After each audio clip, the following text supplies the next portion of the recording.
Hi guys, welcome back to my channel. My name is Faith. I am a mother of 2 kids, a 3-year-old and a 1-year-old. And today I'm going to be sharing with you how I prepared to have 2 all-natural, unmedicated hospital births. And they were both successful and both very different. I'm not going to share the story, but I will link both birth stories in the description below. So if you want to see them, I look very different from the time I gave birth to my first one to now. It's quite a transformation. I just looked back at it and I was like, oh my gosh. Anyway, if you want to watch those, I will leave them in the description below. But let's get right into this. Before I get started, I just want to give a disclaimer. I am not a professional. I'm not a doula. I'm not a doctor. I'm not a nurse. I'm not any of those things. So I'm not giving advice. I'm just sharing what helped me in the process of doing these things. So consult with your doctor, your doula, your midwife, whoever you're working with. I'm just going to share kind of my experience and what I learned in preparing for those things. So number 1, and that is to pray and speak life over your body. So I'm a believer, and so I turned to the Lord for the whole process. Like, I had to depend on Him because honestly, especially with my first one, I was really afraid. And I was afraid of the pain, and so I didn't want there to be any pain, and so I was praying for no pain, which didn't happen. But my deepest desire was to get through it without any intervention. And I did birth at the hospital with both. And so my whole time when I was pregnant, every time I would think of it, I would start praying over myself, and I would pray over my body. I would pray that my body would do exactly what it was created to do, which is to birth the baby, and that my cervix would open up and my body would relax, and everything that was supposed to happen, that it would happen naturally. And I would actually, like, this might be weird to some people, but I would speak over my body and I would say, body, you are going to open, you are going to do exactly what God created you to do. And I would pray this over myself, and I would lay hands on myself, and I did this every time that I would think about it. So I think that's a huge one. And if there's a lot of fear in it, like, fear causes us to tense up, and in order to give birth, you can't tense up because then everything is tight and closed. But you have to let go of that fear and give in to the pain, because there's purpose with the pain. And so that was huge, and finding scripture to pray over myself. God has not given us a spirit of fear, but of power, of love, and of a sound mind. And so just praying scripture over myself and coming against that fear and fighting that fear was huge for me, because I didn't want to go into it afraid. And I think obviously there were moments where I was a little bit afraid, but it really helped. Prayer works. So, okay. And then number 2 is to educate yourself.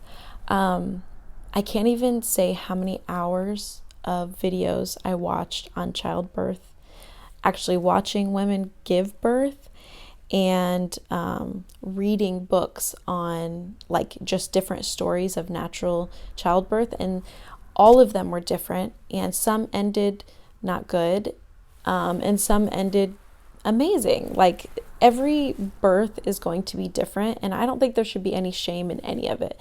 C-section, whether it's at a hospital or home or a birthing center, whether you needed intervention or didn't need intervention, you got an epidural or didn't, none of it whatever, like do whatever it is that makes you happy and that helps you. It was my desire to do it unmedicated and all natural, and that's not everyone's desire, but that was mine, and I'm sure if you're watching this, that probably is your desire. So educate yourself. I think it's really important to hear lots of different outcomes so that you kind of have an open mind.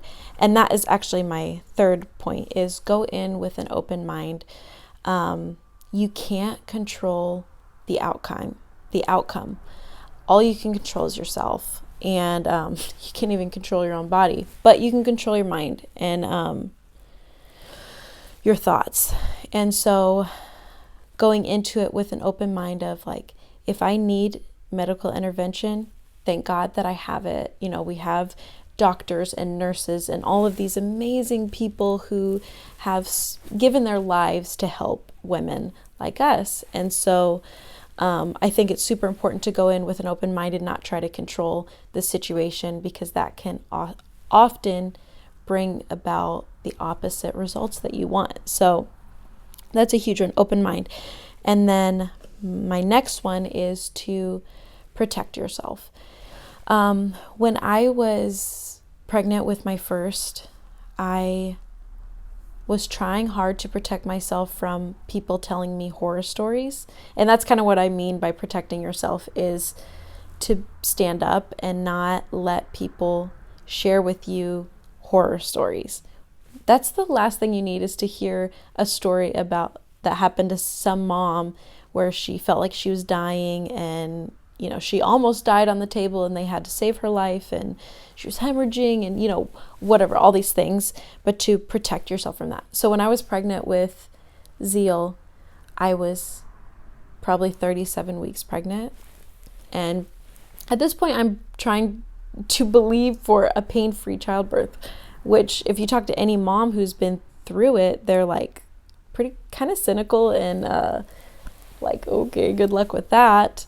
But that was what I wanted to believe for. And honestly, I needed to walk through that whole process to get to where I am now. But I remember this older woman, she just kind of cornered me and started just telling me about the horrible pain that I was going to have and all of these things. And she was trying to be encouraging to me and saying I can do it, but she was like emphasizing the horrific pain that I was going to go through. And I remember not being outspoken enough to say, I'm sorry, but this isn't helpful to me right now. This is actually putting fear in me. But I think it's really important. And if you have the strength in you to tell another older mom that's maybe trying to help you, maybe has good intentions, but she's putting fear in you, to stop them and say, I'm so sorry, but this is not helpful to me. It's actually scaring me. Or it's making me upset, or whatever it is. Because, you know, especially when you're very pregnant, you are pretty emotional and vulnerable. And I think we have to protect ourselves. And so, yes, so don't be afraid to stand up and to be bold about communicating what it is you are trying to protect yourself from or trying to believe for. That's all really important. And so we have to be our number one advocates and stand up for ourselves and protect ourselves. That brings me to strengthen your mind. This is like a number one thing for me. I don't believe that I would have gotten through my natural, unmedicated childbirths without having a strong mind. Now, I want to say this, I did have a doula for both, the same doula. She's amazing. I love her forever. I feel bonded to her forever because of how she walked me through this, and she taught me so much, and I'm super grateful. I would recommend a doula to anyone like that is going through childbirth, because they are just incredible supports to you. But I know everyone can't afford it or don't have a means to do it. If you know someone who is getting their doula certification. I can't remember exactly what it's called, but I know they need a certain amount of births to like help them become certified. So if you know someone, or you could probably look it up, I believe they do it for free. If not free, then it's probably a lot cheaper. So there's a tip if you want to, if you really want a doula. There were many moments while I was in labor that I felt, I had a thought of, can I do this? And those are kind of the moments that you need to prepare yourself for when you feel like, I don't know if I can handle this. That's when you need a strong mind, and you need your inner voice to tell you, yes, you can do this. I remember with Zeal's birth, my first child, it was 15 hours from start to finish. So there were many moments in there where it got difficult, especially towards the end when you're transitioning from like dilating to getting ready to push. That's like the hardest part. And so I remember during every contraction, especially the super painful ones, I would say, this too shall pass. Like, this is going away. It's going to come and then it's going to go, and it's progressing my body. And so I would think all these things like, this pain has a purpose, this contraction has a purpose, this is all opening me up so that I can meet my baby. And I kind of went inward with both births. I was completely like, I couldn't interact with anyone else, but I was just giving myself a pep talk inside the whole time. Like, you can do this, Faith. You were created to do this. And so I think leading up to the moment where you're giving birth and you're laboring, it's important to already have that like inner voice already encouraging you the whole time. You can do this. I would tell myself, you can do hard things. You can do challenging things. You're strong. And just being your cheerleader, like, you have to do that for yourself, because if you get to that point and you have a weak mind and you feel like you can't do it, you're not going to do it. And that's okay if you want to choose to do an epidural or whatever it is, that's totally fine. But if you want to do it unmedicated and all natural, you have to have a strong mind and believe that you can do it. If you don't believe that you can get through it or do it and doubt comes in, that is like the little breaking point. And then once you lose control of your mind and you're like, I can't do this, it's over, like I can't do it, then typically that's when you would give in to whatever help that you would need. And I really want to emphasize that there is no shame if you feel like you cannot do it. Like, get that medication, girl. Do your thing, because whatever. Like, at the end, we all get babies, and that's the most important thing. I have two more. So one is to bring safe people with you and good support.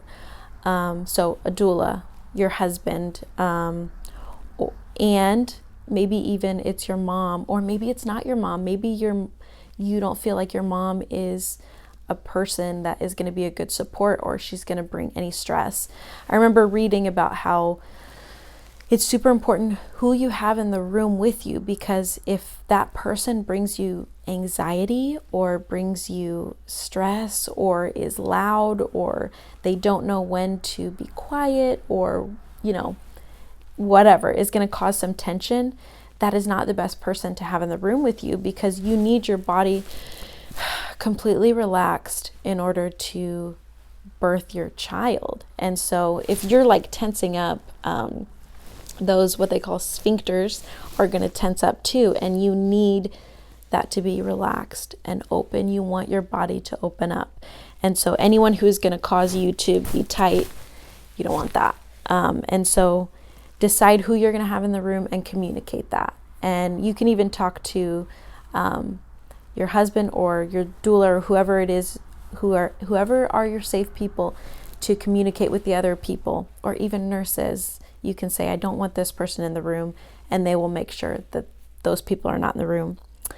And then my last one is to practice breathing, sounds, and other natural like pain control methods. That's also why I like recommend a doula, because they know where to do counter pressure to help you with like relieving some of the pain.